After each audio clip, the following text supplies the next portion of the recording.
প্রায় 18,000 শ্রমিক মালয়েশিয়া যেতে না পারার জন্য দায়ী রিক্রুটিং এজেন্সিগুলোর বিরুদ্ধে কী ব্যবস্থা নেওয়া হয়েছে তা জানতে চেয়েছেন হাইকোর্ট। সরকারি তদন্তে রিক্রুটিং এজেন্সিগুলোর দায় উঠে আসা এবং ব্যবস্থা নেওয়ার সুপারিশ করার পরিপ্রেক্ষিতে রবিবার হাইকোর্ট এমন নির্দেশ দিয়েছেন। সবকিছু ঠিক থাকার পরও শ্রমিকরা বিদেশ যেতে না পারার বিষয়ে রিক্রুটিং এজেন্সিগুলোর দায় পেয়েছে তদন্ত committee. Walton washing machine, simplifying life with hassle-free washing.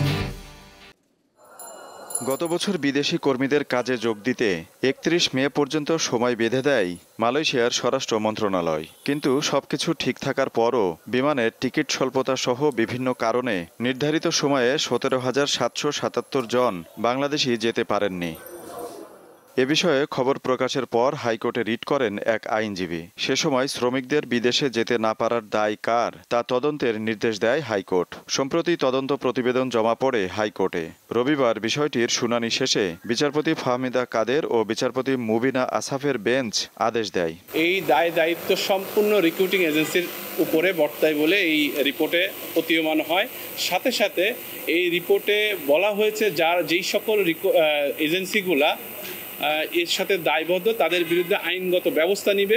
সরকার নির্ধারিত ফির বাইরে শ্রমিকদের কাছ থেকে নেয়া টাকা ফেরত দেওয়ারও নির্দেশ দিয়েছে আদালত। সরকার এই রিপোর্টে আরেকটা জিনিস বলছে যে সরকার অলরেডি ইনিশিয়েটিভ নিচ্ছে যে মালয়েশিয়া কিভাবে পাঠানো যায়, অর্থাৎ এই যারা ভুক্তভোগী আছে তো তাদেরকে পাঠিয়েছে কিনা অথবা না পাঠালে তাদের টাকাগুলো ফেরত দিয়েছে কিনা এবং রিক্রুটিং এজেন্সি যেগুলো দায়বদ্ধ তাদের বিরুদ্ধে কি ব্যবস্থা নেয় সুনির্দিষ্টভাবে আগামী 27 আগস্ট রিপোর্ট দিতে বলা হয়েছে। তদন্ত প্রতিবেদনে মালয়েশিয়া সহ বিভিন্ন দেশে কর্মী পাঠানোর ক্ষেত্রে একটি কেন্দ্রীয় ব্যবস্থাপনা পদ্ধতি চালু করা প্রয়োজন বলে উল্লেখ করা হয়েছে।